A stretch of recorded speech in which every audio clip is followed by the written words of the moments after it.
sayang, guru tercinta. Baik, bismillahirrahmanirrahim. Yang terhormat Bapak Ketua KC Kurikulum SMK Negeri 8 Kolaka yang sempat hadir pada hari ini, terima kasih. Yang terhormat Bapak Wakasek Sarana dan Prasarana yang sempat hadir pada hari ini. Yang terhormat Bapak Wakasek Kesiswaan yang sempat hadir pada hari ini. Yang terhormat Bapak dan Ibu peserta kegiatan destinasi budaya positif yang sempat hadir pada hari ini. Assalamualaikum warahmatullahi wabarakatuh. Selamat pagi, salam sejahtera untuk kita semua. Om Swastiastu. Acara diseminasi budaya positif modul 1.4 pendidikan guru penggerak angkatan 10 SMK Negeri 8 Kolaka mulai diawali dengan menyanyikan lagu kebangsaan Indonesia Raya. Hadirin dimohon berdiri.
Hadirin disilakan duduk kembali. Baik, Bapak dan Ibu hadirin yang berbahagia, selanjutnya sambutan oleh Kepala SMK Negeri 8 Kolaka yang pada hari ini akan diwakili oleh Bapak Wakasek Kurikulum, yaitu Bapak Gede Wana Esos, mohon maaf, sekaligus membuka acara kegiatan diseminasi budaya positif modul 1.4 pendidikan guru penggerak angkatan 10 di SMK Negeri 8 Kolaka. Kepada yang terhormat Bapak Giriwana, disilakan.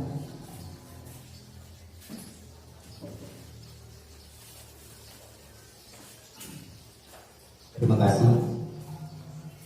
Assalamualaikum warahmatullahi wabarakatuh. Om Swastiastu. Selamat pagi dan salam sejahtera untuk kita semua. Yang saya hormati Bapak Wakasek Kesiswaan SMK Negeri 8 Kolaka. Yang saya hormati Bapak Wakasek Sarana Prasarana SMK Negeri 8 Kolaka, serta para peserta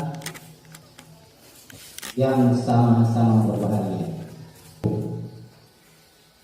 Puji syukur senantiasa kita panjatkan kehadiran Tuhan Yang Maha Esa, karena sampai saat hari ini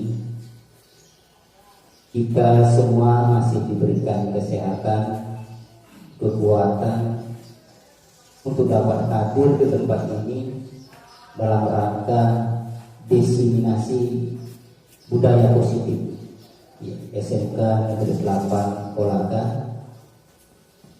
yang sebentar akan dibawakan oleh calon guru penggerak angkatan 10.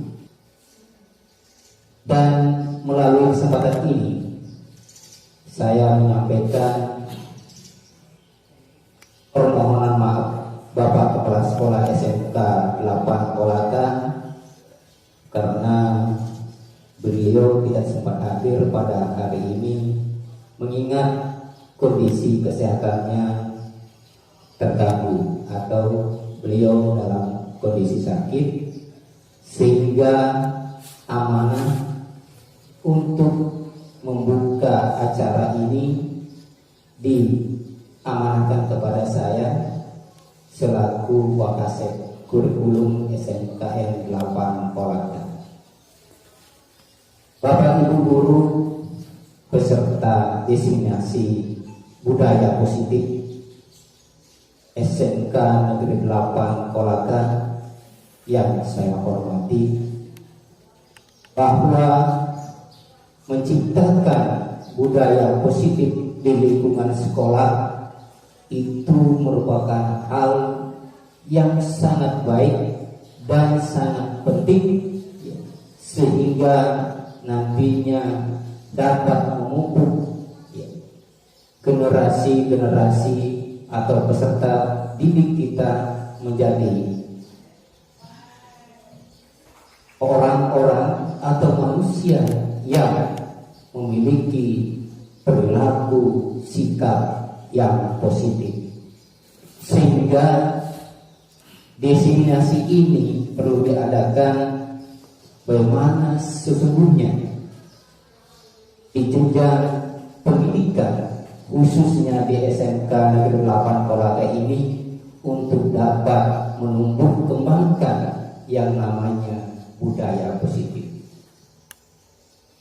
Barangkali dalam hal ini saya tidak berpanjang lebar menyampaikan karena sebentar dari peserta CBP atau calon guru penggerak angkatan 10 akan memaparkan terkait dengan budaya positif yang akan kita kembangkan atau kita bangun dan kita bangkitkan di satuan pendidikan SMK Negeri 8 Kolaka ini.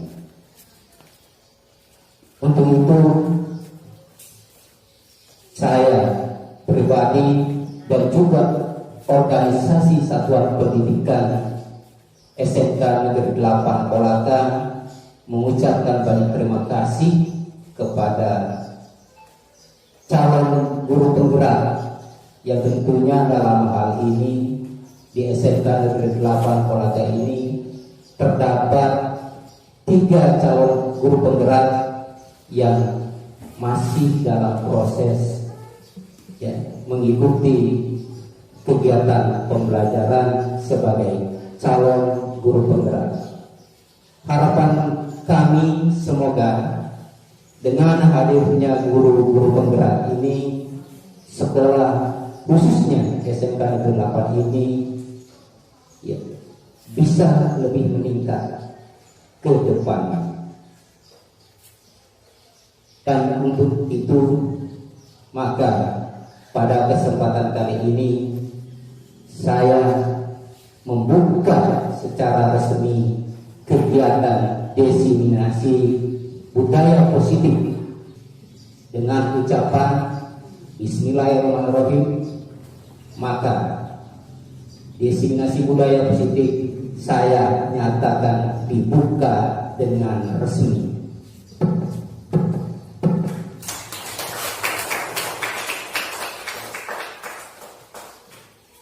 Assalamualaikum warahmatullahi wabarakatuh.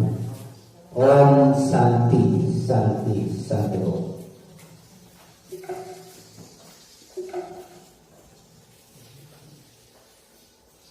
Baik, Bapak dan Ibu hadirin yang kami hormati, di Itulah tadi sambutan sekaligus membuka acara kegiatan destinasi budaya positif yang diwakili oleh Bapak Wakasek Kurikulum. Kami ucapkan banyak terima kasih Bapak. Ya, baik Bapak dan Ibu hadirin yang kami hormati. Selanjutnya materi berikut yang akan dibawakan oleh CGP Angkatan 10 yaitu Bapak Made Sudika SPD dengan materi diseminasi budaya positif SMK Negeri 8 Kolaka. Sesi berbagai modul 1.4 pendidikan calon guru penggerak Angkatan 10. Untuk itu, kami persilakan dengan hormat kepada Bapak Made Sudika untuk memaparkan materinya. Baik, terima kasih untuk waktu yang diberikan kepada saya. Sebelumnya, Assalamualaikum warahmatullahi wabarakatuh. Om Swastiastu. Yang terhormat Wakasek Kurikulum yang sempat hadir pada hari ini, yang terhormat Wakasek Tuhan, yang terhormat Wakasek Sarana dan Prasarana SMK Negeri 8 Kolaka sempat hadir pada hari ini, yang saya hormati teman-teman Bapak Ibu SMK Negeri 8 Kolaka yang sempat hadir bersama kami dalam kegiatan destinasi budaya positif yang kegiatannya ini adalah bagian dari kami setelah menyelesaikan modul 1.4. Baik, Bapak Ibu guru, kami berdiri di sini bukan berarti kami lebih tahu dari kawan-kawan. Saya bersama teman-teman CGP yang lainnya, Pak Kadep BPAA dan juga Bapak Wayan Swatika, kami sudah mengikuti pendidikan beberapa bulan ini, kalau tidak salah pertengahan bulan 3 ya Bapak. Pertengahan bulan 3 sampai dengan hari ini itu baru kami selesaikan satu modul. Akan kami selesaikan satu modul. Satu modul itu di modul 1 kami terdiri dari 1.1 sampai dengan 1.4 demikian. Nah, untuk di akhir modul 1.4 ini kami hadir di sini untuk berbagi apa yang sudah kami dapatkan selama pendidikan ini. Sekali lagi, saya dan kawan-kawan berdiri di sini bukan berarti kami lebih tahu, bukan berarti kami akan menggurui Bapak Ibu, sama sekali tidak. Ya. Nah, Bapak Ibu guru,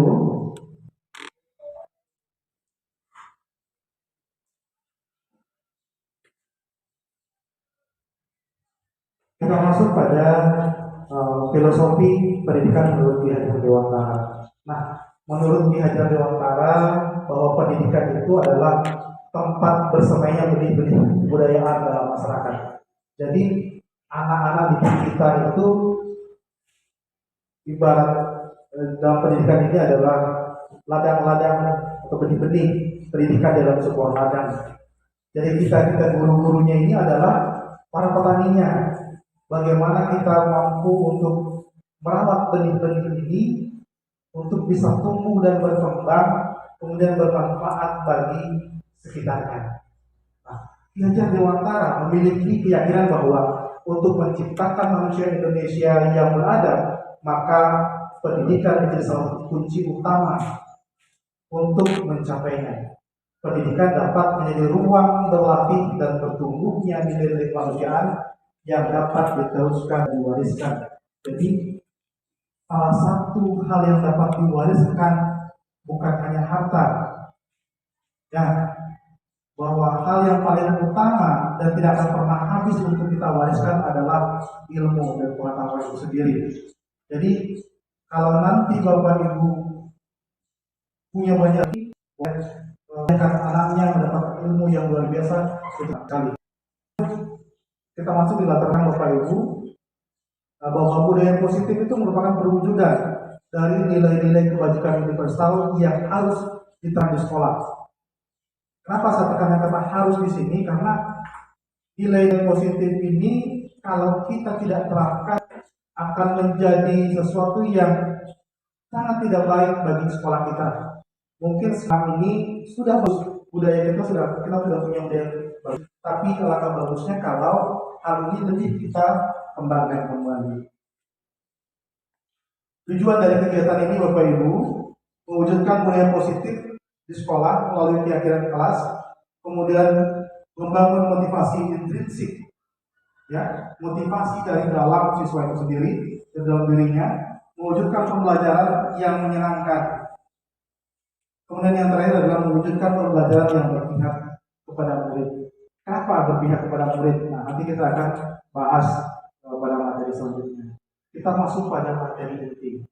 Di sini ada budaya positif. Yang materi budaya positif ini kami dapatkan itu ada 6. Yang pertama itu ada disiplin positif dan nilai-nilai kebajikan universal. Yang kedua itu ada teori motivasi, hukuman, dan penghargaan. Kemudian terakhir adalah restitusi. Nanti kita akan cari tahu apa itu bedanya hukuman, penghargaan, dan restitusi. Kemudian seperti dikatakan Pak Kaido tadi ada materinya tentang keyakinan kelas. Selanjutnya ada kebutuhan dasar manusia dan dunia yang berkualitas. Nanti kita akan lihat di dalam 5 posisi kontrol. Restitusi 5 posisi kontrol. Kemudian yang terakhir adalah restitusi segitiga restitusi. Nah, arti disiplin dan 3 motivasi perilaku manusia. Disiplin ini berasal dari bahasa Latin yaitu disiplina yang artinya belajar. Makna asal kata ini berkonotasi dengan disiplin dari diri murid Sokrates dan Plato. Disiplin diri membuat orang menggali potensinya menuju sebuah tujuan apa yang dia hargai. Dalam budaya kita mengenal kata disiplin ini sebagai sesuatu yang telah berubah menjadi sesuatu dilakukan oleh seseorang pada orang lain untuk mendapatkan kepatuhan. Jadi kalau kita menerapkan disiplin, kita berharap bahwa anak-anak itu menjadi lebih patuh kepada aturan yang sudah diterapkan oleh sekolah. Kecenderungan umumnya adalah menghubungkan kata disiplin dengan ketidaknyamanan. Kemudian bukan apa yang kita hargai atau pencapaian suatu tujuan. Kenapa saya katakan disiplin ini menimbulkan suatu ketidaknyamanan? Terkadang begini, kita membuat aturan dan kita membuat ini menjadi sangat kaku.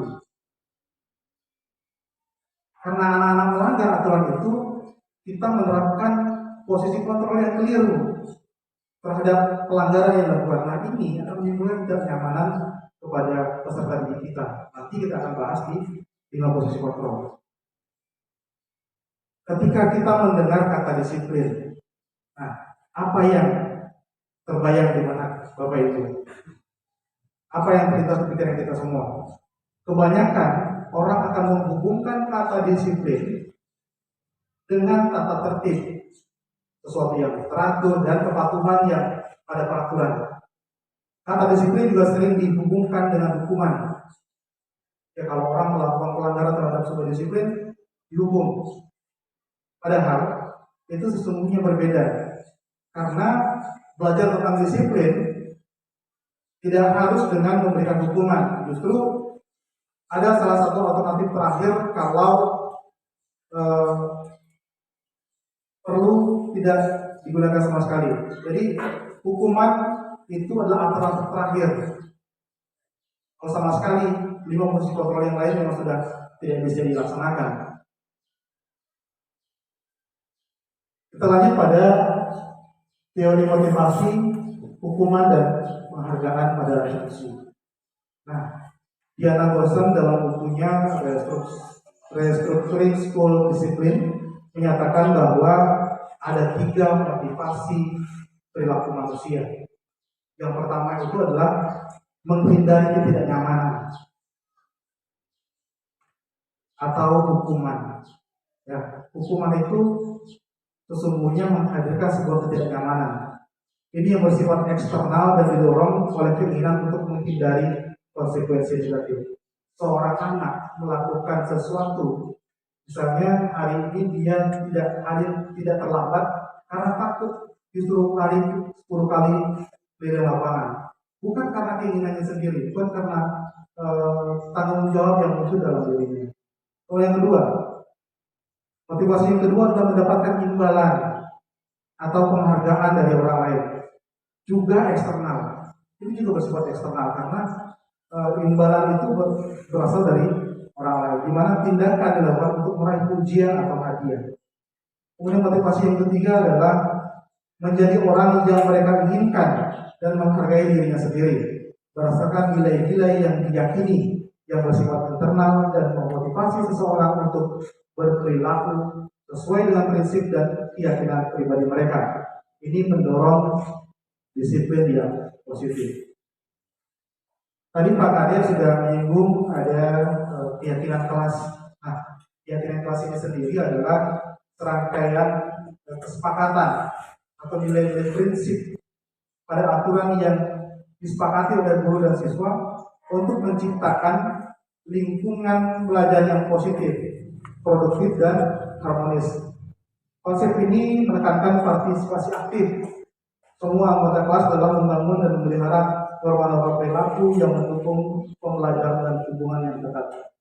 Nah, penting Bapak Ibu, bukan hanya tentang peraturan sekolah kita di kelas, terutama wali-wali kelas. Ada baiknya kita membuat kesepakatan dengan anak-anak didik kita. Kesepakatan kelas seperti apa yang kita inginkan. Bukan hanya guru inginkan, tetapi seluruh warga kelas inginkan. Dan ini dibuat secara bersama-sama. Kita masuk pada kebutuhan dasar manusia dan dunia yang berkualitas. Jadi Bapak Ibu, kebutuhan dasar manusia itu ada 5. Ya, yang pertama adalah kebutuhan bertahan hidup.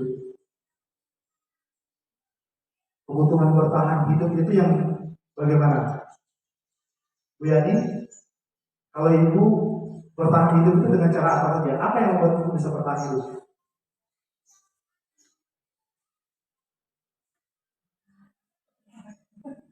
Apa?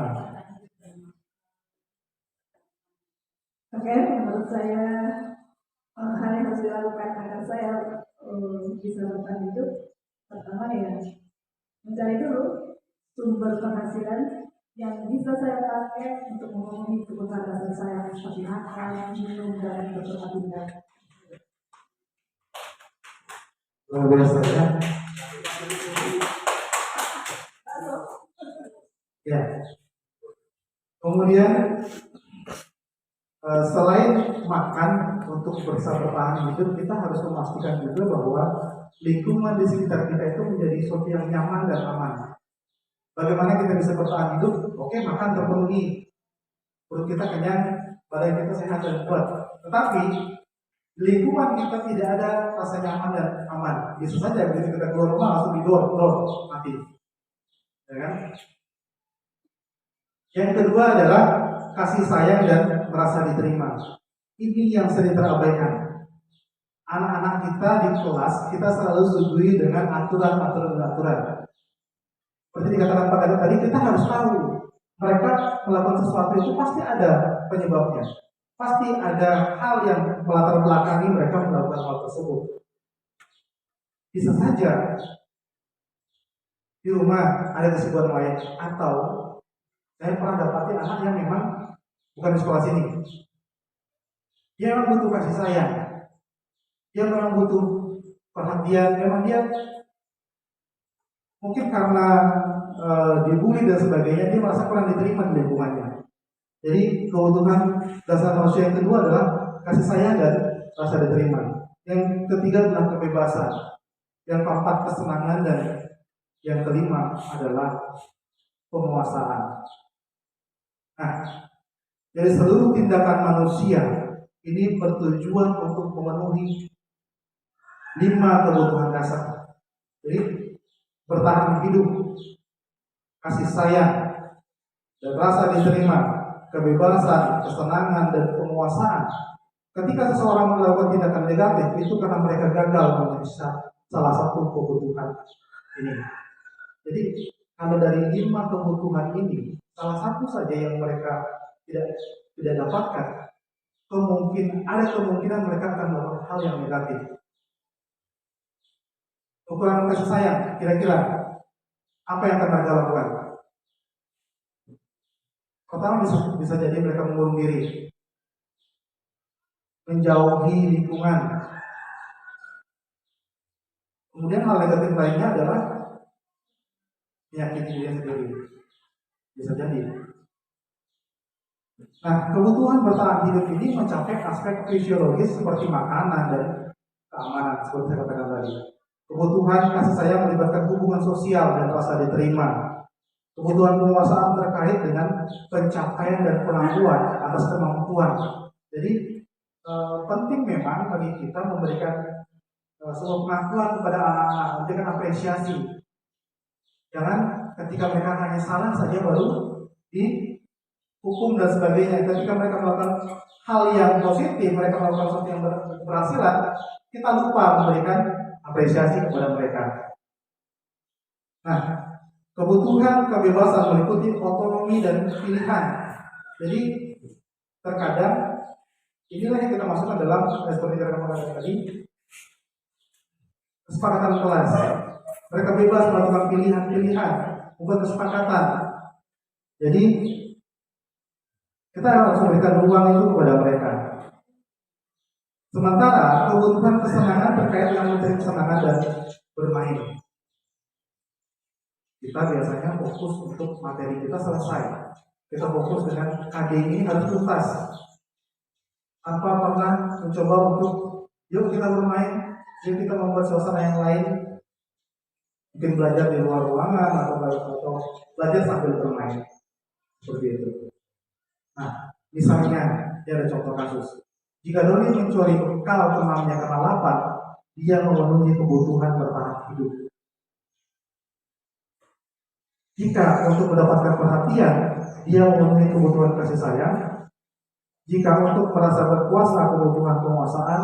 Jika bosan dengan bekal sendiri, kebutuhan kebebasan. Dan jika untuk hiburan, itu adalah kebutuhan kesenangan. Kita masuk pada 5 posisi kontrol. Ini 5 posisi kontrol ini dikembangkan oleh Diane Dawson yang 5 posisi kontrol ini diadopsi dari apa yang sudah dibuat oleh Dr. William Glasses. Ya, 5 posisi kontrol itu seperti sudah dikatakan oleh Pak tadi, ada penghukum, pembuat rasa bersalah, kemudian posisi teman, pemantau, manajer. Ibu Samsiatur tadi sudah sempat dengar apa yang sampaikan Pak Ade. Ibu seringkali dalam posisi yang mana?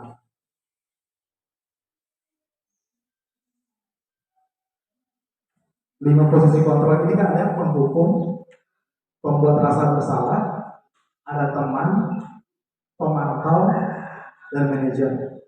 Selama ini ibu sudah berada dalam posisi yang mana? Seperti yang dijelaskan Pak Ade. Ya, baik, terima kasih Pak Made Sudika atas pertanyaannya. Ketika kita melihat 5 posisi kontrol yang sering dikembangkan, yang sering kita lakukan di sekolah, di kelas, tidak terlepas dari 5 poin itu. Jadi baik itu penghukum, bisa jadi saya dikatakan penghukum sebagai guru. Kenapa? Ketika ada siswa yang bersalah, melanggar aturan dan sebagainya, kita harus bisa menempatkan diri kita sebagai penghukum, dalam artian supaya siswa tersebut tidak melakukan kesalahan yang sama nantinya. Nah, kemudian untuk pembuat rasa bersalah, jadi kadang di posisi ini guru tidak langsung menjudge bahwa siswa tersebut langsung bersalah, tapi membuat rasa bersalah, seperti yang dikatakan tadi dengan mengatakan bahwa ibu sangat kecewa dengan tindakan yang di luar batas, misalkan seperti itu. Kemudian kita juga bisa berperan sebagai teman, dalam artian kita tidak harus kita harus menselaraskan dengan situasi dan kondisi yang ada. Artinya ketika kita menjadi teman, siswa itu akan lebih terbuka dengan masalahnya apa segala macam, sehingga ketika ada masalah-masalah yang siswa hadapi itu bisa berterus terang dengan gurunya. Kemudian juga sebagai pemantau, tidak terlepas daripada itu kita juga bisa menjadi pemantau. Dalam hal ini dalam kegiatan-kegiatan tertentu misalnya. Kemudian untuk manajer, nah kadang ini juga harus kita lakukan. Kenapa? Karena posisi manajer itu kita yang memanage kegiatan-kegiatan siswa apa segala macam, tidak terlepas daripada manajer kita sebagai guru. Itu kalau dari saya. Terima kasih Pak. Luar biasa sekali ya. Tepuk tangan untuk Ibu Sosial. Ya, untuk Ibu Waya. Ibu Yani. Jadi biasanya yang paling aktif di kelas dan ketika apel lagi. Tidak jauh beda dengan jawaban Bu Santiago. Sepertinya saya menggunakan kelima-lima posisi kontrol itu tergantung dengan situasi hukum ketika dia melanggar aturan seperti dapat terlambat, itu pun juga seperti tadi sudah dipaparkan, saya harus tahu dulu apa masalahnya di dalam terlambat. Kemudian pembuat masalah juga seperti itu, siswa dalam kelas dan seperti itu, saya akan mengambil posisi diam ketika mereka ribut ngeyel juga masih tetap begitu. Kemudian sebagai teman ini, saya pernah dapat siswa itu juteknya minta ampun di kelas 1. Tapi kemudian saya dekati dia menyakit saya sekali. Dia lama-lama dia nyaman dengan penciptaan yang bahkan itu dia nyaman nyambung dengan saya. Kemudian pemantau ini saya lebih ke sini. Ketika ada anak-anak yang misalnya yang anak kecil sudah dikasih tahu jangan pegang api, tapi dia ya, maka saya tadi ketika dia pegang api kemudian merasa panas, itu tadi konsekuensinya ketika kamu salah tidak bisa. Kemudian manajer seperti yang disampaikan Bu Samsyah tadi, ketika saya berposisi sebagai manajer, saya membantu mereka untuk bagaimana menakar bagaimana dia belajar, berbagi waktu di sekolah dan di rumah. Saya kira seperti itu Pak. Terima kasih waktunya. Luar biasa sekali ya. Tepuk tangan untuk kita semua. Ya. Jadi sebenarnya kelima posisi kontrol ini sudah kita lakukan dalam proses kita mengajar sehari-hari. Nah, dari kelima posisi kontrol ini semua memiliki dampak positif dan negatif. Namun dari kelima ini terbagi lagi dalam dua bagian. Nah, kita akan lihat di sini. Dua bagian ini adalah motivasi eksternal dan motivasi internal, ekstrinsik dan intrinsik. Nah, yang masuk dalam motivasi eksternal ini adalah masuk dalam identitas yang gagal. Kemudian perilaku kontrol yang negatif. Yang mana yang perilaku kontrol yang negatif? Perilaku kontrol yang negatif itu ada dua. Yang penghukum dan pembuat rasa bersalah.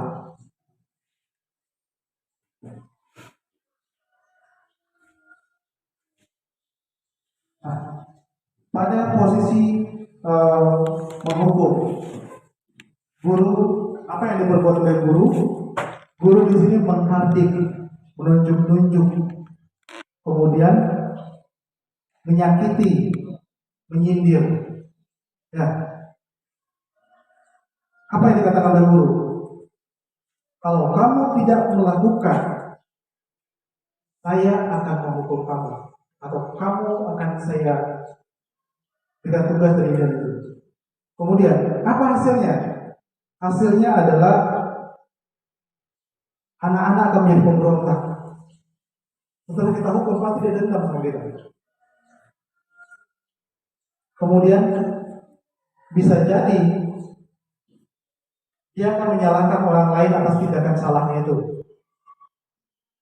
Bukan orang lain lagi, mungkin saja justru kita yang disalahkan. Nah, apa yang dikatakan murid biasanya? Saya tidak peduli. Kemudian dampak pada murid adalah biasanya setelah dihukum, murid ini tidak langsung akan jerah. Berapa kejadian anak-anak setelah dihukum justru akan mengulangi lagi apa yang sudah dia berbuat. Apalagi anak-anak usia SMK ini adalah anak-anak yang sedang ingin mencari jati diri. Mereka ini menunjukkan kalau pendekatan kita kurang bagus, mereka akan menunjukkan bahwa mereka lebih ini dari kita. Mereka cenderung mulai kesalahan berulang kali, perilakunya menjadi lebih agresif. Kemudian kaitan dengan dunia yang berkualitas adalah murid meletakkan guru di luar dunia yang berkualitas. Jadi kita itu dianggap bukan bagian yang membuat mereka itu menjadi lebih baik, gitu. Nah, membuat orang merasa bersalah. Di sini guru berceramah menunjukkan kekecewaan yang mendalam, seperti yang sudah dicontohkan oleh Ibu Sabsyato Samedia tadi. Kemudian guru berkata, kamu sudah mengecewakan ibu atau bapak. Nah, hasilnya adalah menyembunyikan atau menyangkal. Di sini anak biasanya berbohong. Kemudian paling tidak mereka hanya akan bisa bilang, maafkan saya bu, maafkan saya pak, nanti saya tidak akan mengulangi lagi. Dampaknya pada murid apa? Mereka akan menjadi lebih rendah diri, merasa tidak percaya diri. Karena jangan sampai apa yang mereka lakukan ini jadi salah lagi, seperti itu. Merasa gagal dan tidak berharga. Ini yang paling berbahaya. Kalau anak-anak sampai merasa dirinya tidak berharga, merasa dirinya jadi orang gagal, itu terpatri dalam otaknya.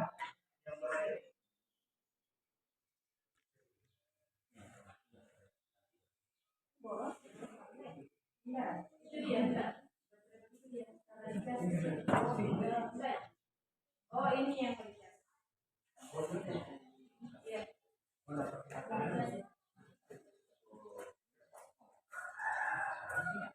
Lanjut ya, tadi itu mic-nya ngambek. Nah, kita lanjut. Jadi kalau kita dalam posisi kontrol yang membuat anak-anak merasa bersalah, ini dampaknya sangat negatif. Ya, murid meletakkan guru di dalam dunia yang berkualitas. Ini agak naik satu tingkat. Kemudian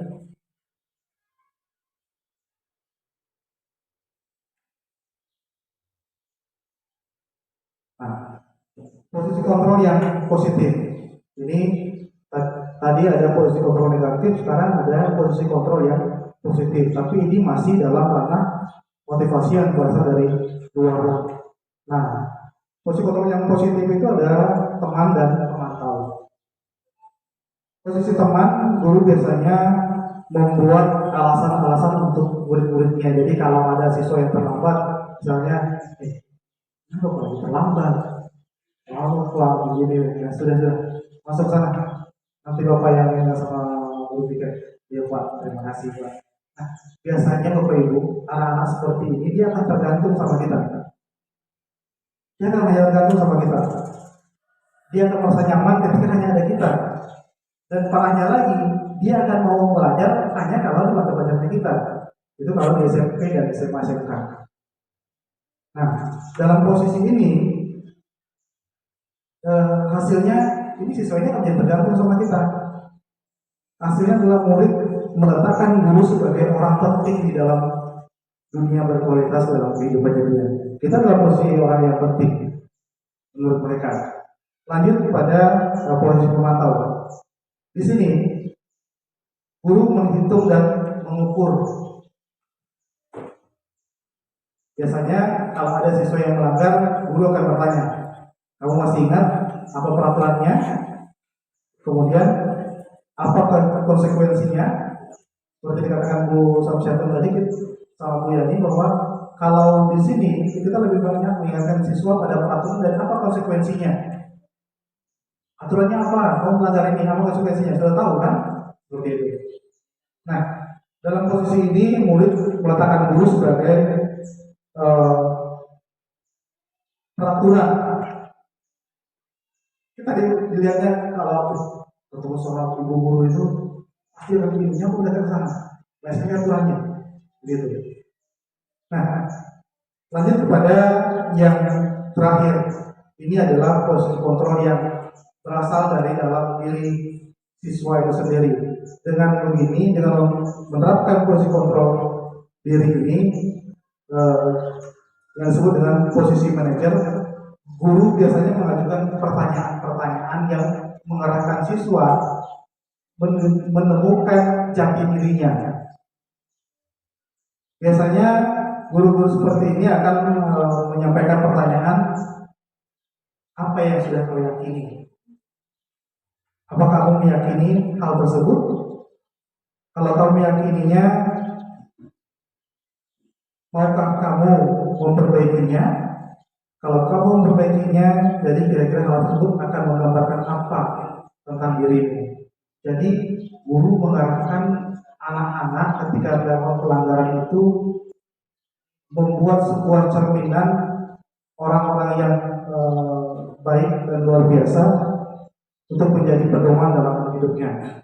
Nah, hasilnya adalah murid-murid meletakkan dirinya sebagai individu yang positif dan dalam dunia yang berkualitas.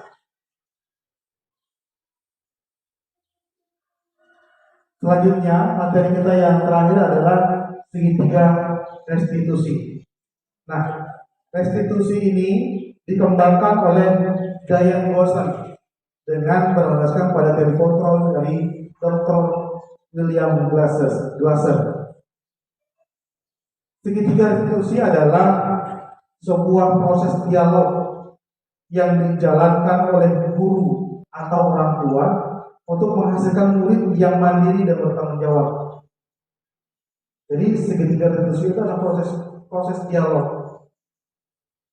Proses dialog ini terdiri atas 3 langkah yang digambarkan pada ketiga sisi dari segitiga restitusi. Kita lihat di gambar ini. Nah, ini adalah menstabilkan identitas. Kemudian setelah kita menstabilkan identitas, menanyakan keyakinan. Kemudian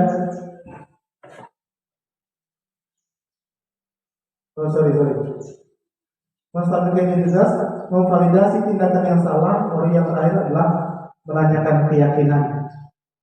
Ya. Menstabilkan identitas. Di sini untuk mengubah identitas anak dari merasa gagal karena melakukan kesalahan menjadi sukses. Ya, penting untuk menghindari kritik dan membantu mereka lebih menjadi orang yang reflektif. Jadi kita sebagai guru itu dianjurkan untuk mengurangi proses mengkritik anak-anak. Kita tidak dalam posisi ketika anak-anak bersalah itu kita mengkritik mereka, bukan seperti itu. Kita justru diarahkan untuk bagaimana kita mampu mengajak mereka merefleksi dirinya. Apakah tindakannya sudah benar atau seperti apa, dan bagaimana langkah ke depan yang mesti mereka lakukan. Anak-anak yang melanggar aturan seringkali mencari perhatian karena kebutuhan dasarnya yang tidak terpenuhi seperti yang saya katakan tadi. Nah, kalimat-kalimat seperti berbuat salah itu tidak apa-apa, ya. Tidak ada manusia yang sempurna dan kita bisa selesaikan ini.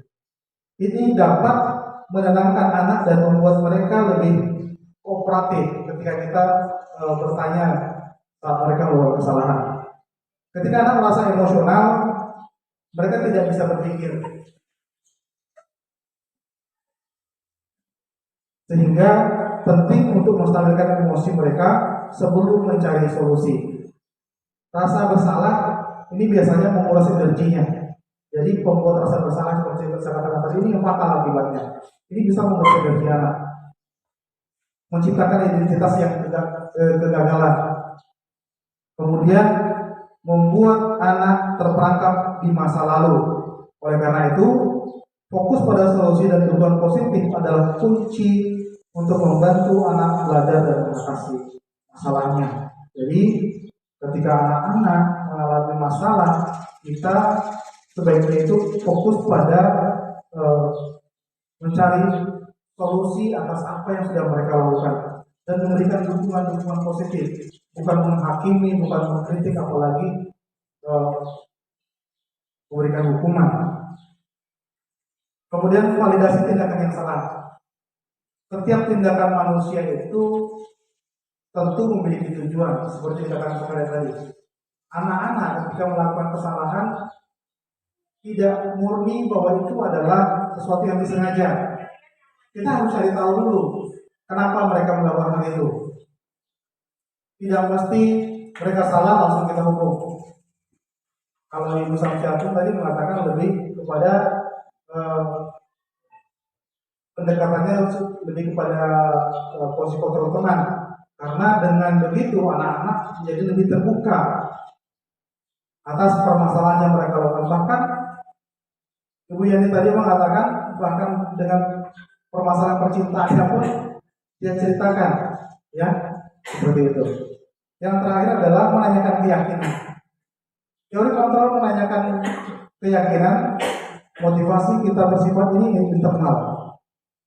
Setelah anak mencapai identitas yang sukses dan perilaku salah divalidasi, mereka siap dihubungkan dengan nilai-nilai yang mereka yakini untuk menjadi orang yang mereka inginkan.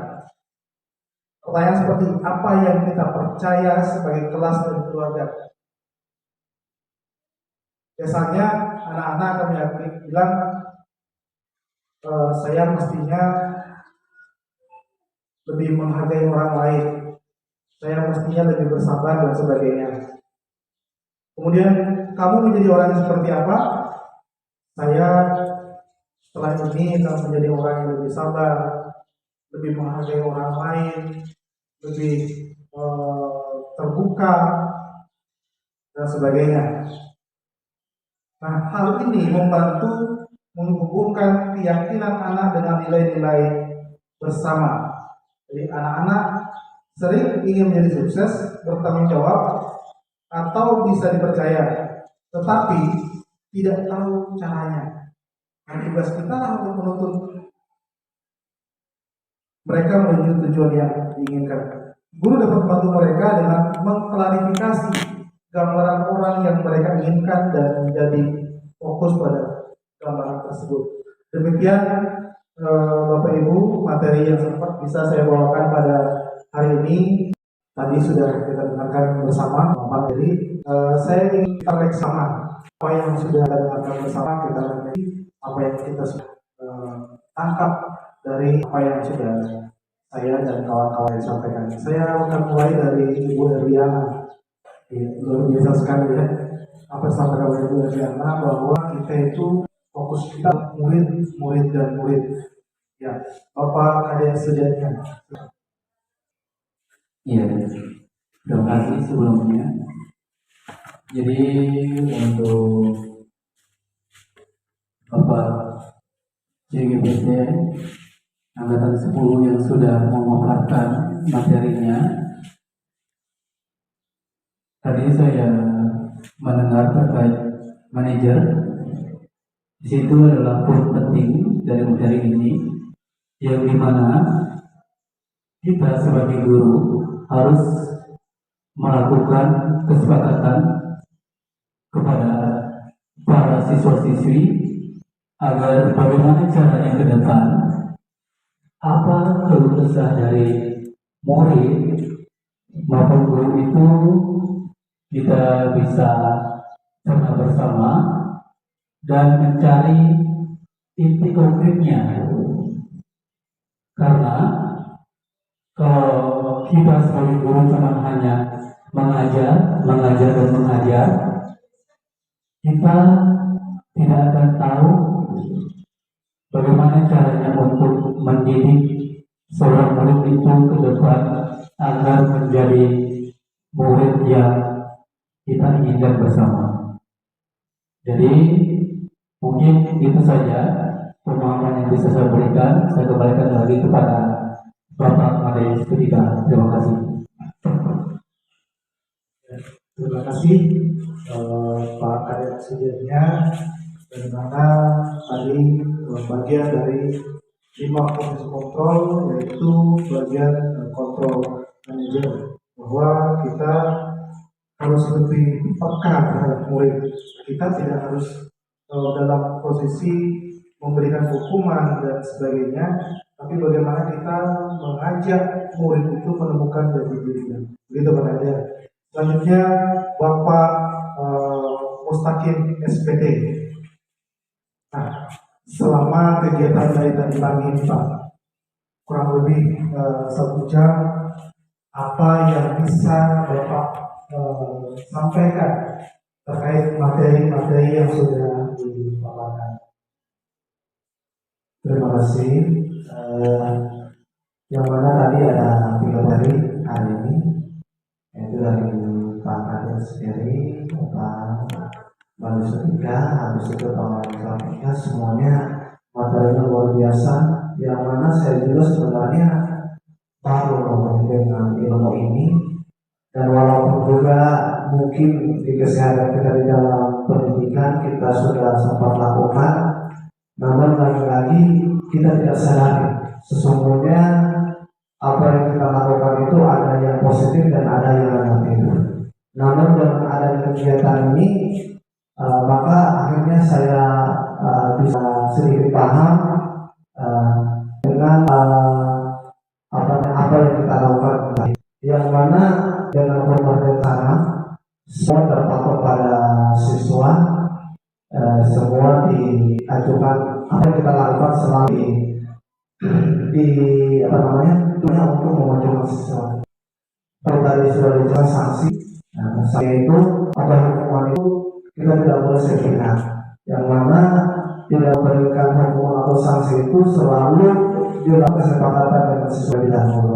Sehingga di dalam melaksanakan sanksi atau hukuman itu siswa tidak merasa dia dianiaya atau dia dilecehkan dan sebagainya, seperti itu Pak.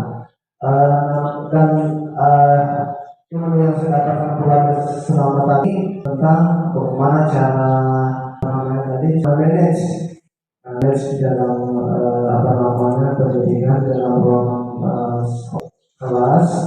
Yang mana tadi di poin kelima, kalau tidak saya salah dengar itu tentang manajer.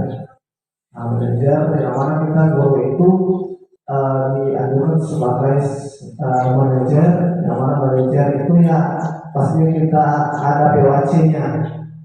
Kita sudah merencanakan planning seperti apa, organisasinya bagaimana, organisasinya di dalam kelas kita dengan siswa, kaitannya dengan hukuman tadi, habis pelaksanaannya atau aktifnya seperti apa, maka yang terakhir evaluasinya seperti apa, sehingga kita mendapatkan akhirnya taktik yang bukan cuma berkualitas IQ-nya tapi akhlaknya juga bisa bagus, seperti itu Pak. Terima kasih, itu saja yang saya bisa sampaikan.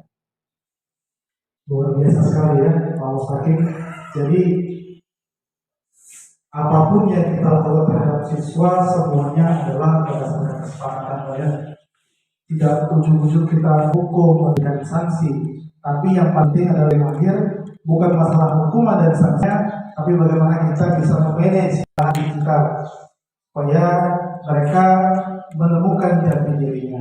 Nah, masih ada 2 wakasek kita yang saya ingin pendapatnya, apa-apa saja yang sudah kami sampaikan dan apa-apa saja yang perlu dikatakan. Bapak wakasek kesiswaan, saya persilakan. Baik, terima kasih atas waktunya untuk memberikan tanggapan atas pemaparan dari Bapak calon penggerak. Dan tadi kita sudah menyimak ada 3 guru calon penggerak yang memberikan pemaparan tentang disiplin positif. Sementara disiplin positif ini bisa berdiri karena adanya yang negatif. Di setiap keseharian kita di sekolah, semua itu sudah terjadi, baik yang positif maupun yang negatif. Sebagai contoh saja, misalnya sebagai seorang guru kita datang terlambat, itu adalah contoh dari disiplin yang negatif. Mungkin ada juga guru yang datang tepat waktu atau sebelum dan pagi berbunyi, itu merupakan contoh positif karena disiplin positif. Dari anak-anak juga seperti itu. Ada ada juga siswa atau peserta didik yang melanggar aturan ya, baik tidak terlambat atau tidak menggunakan seragam seperti yang dilakukan oleh siswa. Itu termasuk juga negatif. Nah, yang negatif inilah yang perlu perbaiki supaya bisa positif. Untuk yang merubah negatif menjadi positif, dari pemaparan Bapak CGT ini dapat saya simpulkan tadi itu ada namanya hukuman atau sanksi. Inilah yang perlu dipisahkan atau dibedakan. Jangan sampai kita memberikan sanksi atau hukuman itu hanya atas kemauan kita sendiri. Nah, sementara di pemaparan tadi ada dijelaskan kita harus memberikan sesuai dengan kesepakatan yang sudah kita buat dengan peserta didik. Apabila kesepakatan ini bisa berjalan, inilah yang dibilang disiplin positif.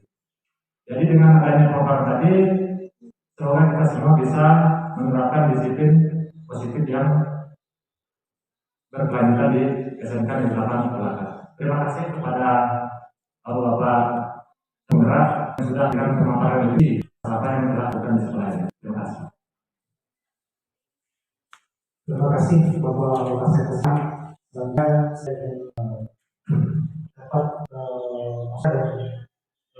dengan atas apa yang sudah dikatakan beberapa waktu yang lalu. Kami mohon kesediaannya Bapak Wakasek Kurikulum untuk memberikan sedikit penjelasan. Ya, terima kasih untuk sekiannya. Jadi sekali lagi sangat bersyukur dengan dari Lapan Kolaka ini memiliki 3 orang ya calon guru penggerak ya. Yang tentunya harapan kita ke depan ya, setelah suksesnya teman-teman ini ya, bisa membangun sekolah SMA Negeri 8 ini dengan lebih semangat. Jadi dari 3 materi tadi, baik dari Bapak Wayan SP, Pak Wayan sebagai SPD, Bapak Bisa SPD ya, ini penyampaian dalam mari dinasti positif ini sudah kembali dan tentunya dalam ini perlu saya gambarkan bahwa tentang daya industri yang tadi di telinga kita itu daya industri. Jadi daya industri merupakan dari itu sendiri baru nah dan daya yang sudah tadi oleh calon guru penggerak bahwa yang nilai tentunya berkaitan dengan nilai positif yang itu tentang di SMA Negeri 8 Kolaka. Tapi bahwa selama ini ya disiplin positif itu atau budaya positif itu tidak berjalan. Namun perlu kita kembangkan, perlu kita tingkatkan. Tentu banyak tentang disiplin positif ya, yang untuk kita kembangkan ke depannya. Saja dari kedisiplinan kepada pendidik, tentunya semua elemen ya, dalam konteks organisasi SMK Negeri 8 ini harus sama-sama berbangun sehingga sekolah kita ini menjadi sekolah yang lebih baik. Itu karena gambaran tadi sudah disampaikan oleh Om Materi, jadi saya tidak menyampaikan secara detailnya lagi apa yang itu sudah dikatakan. Kali itu saya sampaikan aturan bahwa ya atas kesediaan dari saudara dan juga diseminasi pagi ini saya ucapkan banyak terima kasih. Terima kasih Bapak Wakasek Kurikulum atas yang diberikan pada kami. Nah, saya versi kembali apa yang sudah kami sampaikan materi yang kami berikan pada hari ini tentang budaya positif. Salah satunya adalah tentang kebutuhan dasar manusia. Kita ketahui bahwa kebutuhan dasar manusia itu terdiri dari 5 kebutuhan dasar. Yang pertama itu adalah kebutuhan untuk bertahan hidup. Yang kedua adalah kebutuhan tentang kasih sayang dan rasa untuk diterima di dalam masyarakat dan lingkungan kelompoknya. Kemudian ada kebutuhan tentang kebebasan. Selanjutnya ada kebutuhan dan yang ada kebutuhan penguasaan. Selain itu Bapak Ibu, ada 5 posisi kontrol sebagai seorang guru yang mesti kita miliki. Yang pertama itu adalah posisi kontrol penghukum, yang kedua adalah posisi kontrol pembuat rasa bersalah, yang ketiga adalah posisi kontrol sebagai seorang teman, posisi kontrol sebagai pemantau, dan yang terakhir adalah posisi kontrol manajer. 4 dari 5-nya ini, selain posisi kontrol manajer ini adalah posisi kontrol yang bersifat dari motivasi eksternal. Sementara hanya satu, yakni posisi kontrol manajer yang dapat meningkatkan kepercayaan diri siswa untuk menemukan jati dirinya, yang biasa disebut dengan posisi kontrol dari internal. Selain itu ada juga namanya segitiga restitusi ya. Segitiga restitusi ini adalah sebuah proses dialog yang dilakukan oleh guru ataupun orang tua siswa, bagaimana guru atau orang tua siswa ini menyelesaikan permasalahan bersama anak didik atau anak di rumah. Demikian Bapak Ibu, apa yang dapat kami sampaikan hari ini, kurang dan lebihnya mohon dimaafkan. Semoga ke depan kami bisa berbagi lagi ilmu-ilmu yang kami dapatkan di pendidikan guru penggerak. Semoga ini dapat bermanfaat dan tentunya dapat meningkatkan kebiasaan-kebiasaan positif yang sudah ada di sekolah kita, kemudian tentunya meningkatkan kualitas dari pendidikan di sekolah kita. Sekian, Assalamualaikum warahmatullahi wabarakatuh. Om Santi Santi Santi Om.